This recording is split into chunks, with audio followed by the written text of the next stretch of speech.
એ ધરતી કે જેણે મિત્રતાનો સંદેશ આપ્યો આખા વિશ્વને, એ ધરતી કે જેણે અહિંસાનો સંદેશ આપ્યો આખા વિશ્વને, આખા વિશ્વએ એને સ્વીકાર્યો, એ પોરબંદરની વાત કરવી છે। એ પોરબંદર, એ અહિંસાનો સંદેશ જેણે આખા વિશ્વએ સ્વીકાર્યો, એ પોરબંદર શહેર પોતે કેમ ન સ્વીકારી શક્યું? એ પોરબંદરમાંથી જ્યારે પણ વાતો થાય ત્યારે કાયદો અને વ્યવસ્થાની સ્થિતિ કથળેલી છે એવી જ વાતો કેમ થાય? એ પછી એટલી બધી ઘટનાઓ જે બની છે પોરબંદરની અંદર, એ પરિવારોનું સામ્રાજ્ય અને સામ્રાજ્યની અંદર જે લોકો એમાં એનો ભોગ બને છે, એમના આતંકનો, એ લોકો અને ત્યાંથી સામે આવતી એક પછી એક ઘટનાઓ, એ પોલીસ કર્મચારીઓ એ પરિવારોને આધીન કામગીરી કરતા, અને હમણાં તાજેતરમાં જે ઘટના બની કરણ ઓડેદરાવાળી, કે જેમાં પોલીસ કર્મચારીએ પોતે કાયદો અને વ્યવસ્થાના લીરે લીરા ઉડાવ્યા, આવી બધી ઘટનાઓ જ્યારે બને છે ત્યારે એ આખા વિશ્વને અહિંસાનો સંદેશ આપતું ગાંધીનું પોરબંદર છે, એ ગાંધીના પોરબંદર કરતાં કાયદો અને વ્યવસ્થાની સ્થિતિ કથળી છે એના આધારે વધારે ઓળખાવા લાગ્યું। એ રાજ્યનું પોરબંદર હોય, જૂનાગઢ હોય, ગોંડલ હોય, આ શહેરોની ઓળખ જે એક સમયે ભગવતસિંહજીના ગોંડલ તરીકે ઓળખાતું હતું, એ ગોંડલ આજે કઈ રીતે ઓળખાય છે આપણે સૌ જાણીએ છીએ। આવી પરિસ્થિતિ બને ત્યારે આપણે સૌથી પહેલો સવાલ એ કરીએ છીએ કે કાયદો અને વ્યવસ્થા ક્યાં છે?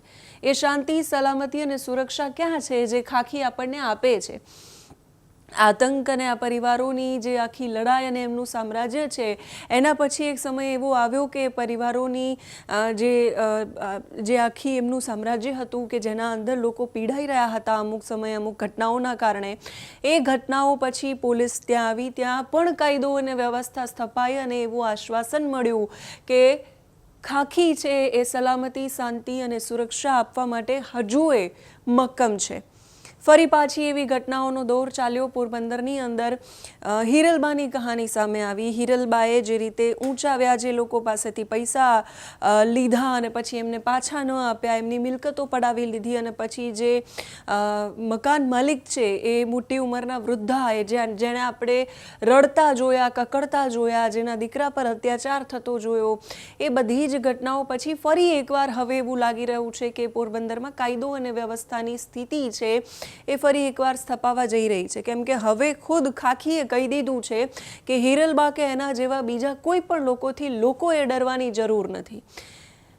પોલીસ અધિક્ષકનો પત્ર સામે આવ્યો છે અને પત્રમાં લખ્યું છે, કમલાબાગ પોલીસ સ્ટેશન પોરબંદરથી આ પત્ર છે, પ્રેસ નોટ જાહેર કરવામાં આવી છે 20 તારીખે, અને લખ્યું છે, ગુજરાત મની લોન્ડરિંગ એક્ટ પ્રમાણે ઊંચા દરે વ્યાજખોરી કરતા હિરલબા જાડેજા અને એના સાગરીતો વિરુદ્ધ બળજબરીથી મિલકત અને રૂપિયા કઢાવી લેવા, ગોંધી રાખવા, જાનથી મારી નાખવાની ધમકી અંગેનો ગુનો રજીસ્ટર કરતી પોરબંદર પોલીસ। અત્યાર સુધી એવું હતું કે કાયદો અને વ્યવસ્થાનું શાસન નથી, કાયદો અને વ્યવસ્થા નથી જળવાતી। કારણ શું આવે કે પોલીસ કર્મચારીઓ કે ખાખી પહેરેલા લોકો છે એ પરિવારોની આસપાસ તમને હરતા ફરતા જોવા મળે। સામાન્ય માણસની પોલીસ ફરિયાદ નથી લેતી, કેમ કે સામે મોટું માથું છે, એમના કહેવા પ્રમાણે પોલીસ કામ કરે છે, બીજા લોકો પર અત્યાચાર કરે છે, પણ હવે ખુદ પોલીસ કહી રહી છે કે એવા લોકોથી તમારે ડરવાની જરૂર નથી, અને એટલે જેટલા પણ એમને ગુના આચર્યા છે એમની સામે હવે ગુનો નોંધાયો છે, એ હવે જેલના સળિયા પાછળ છે। પોલીસ મહાનિરીક્ષક શ્રી નિલેશ ચાંચડિયા, જૂનાગઢ વિભાગ જૂનાગઢ અને પોરબંદર પોલીસ અધિક્ષક ભગીરથસિંહ જાડેજા અને મદદનીશ પોલીસ અધિક્ષક સાહિત્યા પોરબંદર શહેર વિભાગના દ્વારા ઊંચા વ્યાજ લઈ અને વ્યાજખોરી કરતા ઈસમો વિરુદ્ધ ફરિયાદ દાખલ કરી કાયદેસરની કાર્યવાહી કરવા માટે કડક સૂચના અપાયેલી છે। કમલાબાગ પોલીસ સ્ટેશનમાં જિલ્લામાં વ્યાજખોરી ડામવા માટે લોક દરબાર યોજાયો હતો, અને નિસંકોચપણે કોઈ પણ પ્રકારના ભય કે ડરને રાખ્યા વગર વ્યાજખોરો વિરુદ્ધ ફરિયાદ આપવા નાગરિકોને અપીલ કરવામાં આવી હતી કે આ લોક દરબાર યોજાય છે, તમે અહીંયા આવો, તમને પરેશાની છે, તમને સમસ્યા છે, તમને કોઈ હેરાન કરી રહ્યું છે, ઊંચા દરે વ્યાજ તમારી પાસેથી વસૂલ કરી રહ્યું છે, અને એમાં તમને કોઈ હેરાન કરી રહ્યું છે, તો આવો અને ફરિયાદ નોંધાવો, અમે કાર્યવાહી કરીશું। આટલી ખાતરી આપ્યા પછી હવે એમની સામે ફરિયાદ નોંધાઈ છે અને કડક પગલાં લેવા માટે પણ સૂચના અપાઈ છે। સંપૂર્ણ ખાતરી આપવામાં આવેલી હતી, જેના કારણે ફરિયાદી હરીશભાઈ રામજીભાઈ પોસ્તરિયા છે એ પોરબંદરવાળા કમલાબાગ પોલીસ સ્ટેશનમાં રૂબરૂ પહોંચ્યા અને એમણે ફરિયાદ નોંધાવી હકીકત જાહેર કરી કે એ જે હરીશભાઈ રામજીભાઈ છે એમના પરિવારે 2012ના વર્ષમાં મચ્છીની ફેક્ટરી બનાવવા માટે પેઢી ઊભી કરવા માટે પૈસાની તાત્કાલિક જરૂર એમને પડી. મીડિયેટર દ્વારા ભૂરા મુંજા જાડેજા પાસેથી 75 લાખ રૂપિયા એમણે માસિક 3% દરે લીધા હતા. 3% વ્યાજે 75 લાખ રૂપિયા લીધા હતા જે હરીશભાઈ છે એમણે. અને એમના 3 મકાનો છે જે 1,66,00,000ના સાટાખત કરી અને કરાવેલ અને દસ્તાવેજી ફાઇલોની સિક્યોરિટી માટે ભૂરા મુંજા જાડેજા પાસે રાખી હતી. 75 લાખ માસિક 3% વ્યાજ ચૂકવવાની તારીખ 1 થી 5ની હતી. જો આ સમય દરમિયાન વ્યાજ ચૂકવવામાં 1 દિવસ પણ મોડું થાય તો મુદ્દલ રકમ રૂપિયા 75 લાખના માસિક 10% લેખે 7.5 લાખ પેનલ્ટી ભરવી પડતી હતી.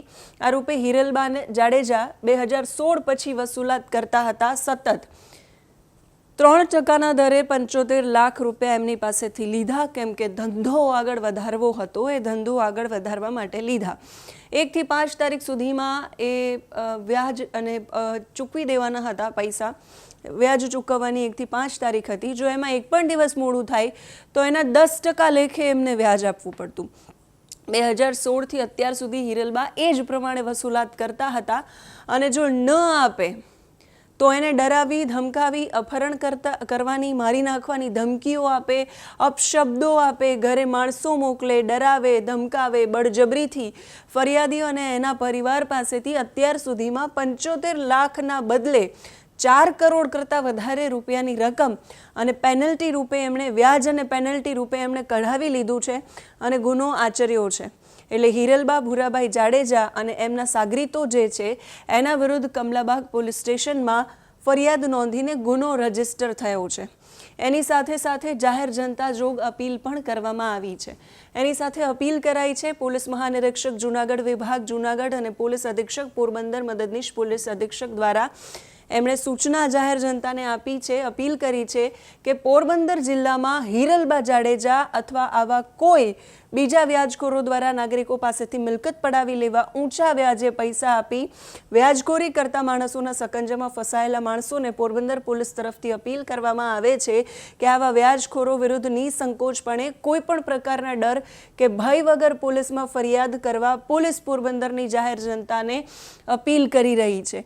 સીધે સીધું અને ચોખ્ખા શબ્દોમાં પોલીસે લખ્યું છે કે હિરલબા કે એમના જેવા બીજા કોઈ પણ લોકો જો તમને ડરાવે, ધમકાવે, વ્યાજખોરીના નામે તમારી પાસેથી પૈસા પચાવી પાડે અને પછી તમને હેરાન પરેશાન કરે તો એ હિરલબા હોય કે બીજું એના જેવું કોઈ પણ હોય કે બાકી કોઈ વ્યક્તિ હોય, ગુનેગાર હોય, એની સામે તમે આવો પોલીસ સ્ટેશનમાં, તમે ફરિયાદ નોંધાવો, કેમ કે કડક પગલાં લેવાની સૂચના આપી દેવામાં આવી છે. હિરલબાની સામે પણ ગુનો નોંધાયો છે. એમની સામે ગુનો નોંધાયો અને આ ભાઈએ જ્યારે ફરિયાદ કરી પોલીસ સ્ટેશનની અંદર એ સમયે એમના પર જે તપાસ ચાલતી હતી એમાં સાયબર ફ્રોડના કેસમાં પણ એ સંડોવાયેલા અને આંતરરાજ્ય એમની આખી ગેંગ કામ કરે છે. એમના અકાઉન્ટ્સ બહુ જ બધા, એમાં પૈસા પણ આવ્યા છે અલગ અલગ અકાઉન્ટમાં, અલગ અલગ એવી પણ માહિતી સામે આવી હતી. એટલે એવું કોઈ પણ તત્વ છે કે જે પોરબંદરની કાયદો વ્યવસ્થાને નથી માનતું, એની કાયદો વ્યવસ્થાને કચડવાનો પ્રયાસ કરે છે, તો હવે એની જે મંશાઓ છે એમાં એ સફળ નથી થવાનું. કેમ કે પોરબંદરમાં શાંતિ, સલામતી અને સુરક્ષા ત્યાંની જનતાને મહેસૂસ કરાવવા માટે ખાખી છે એ હવે જાગી ગઈ છે.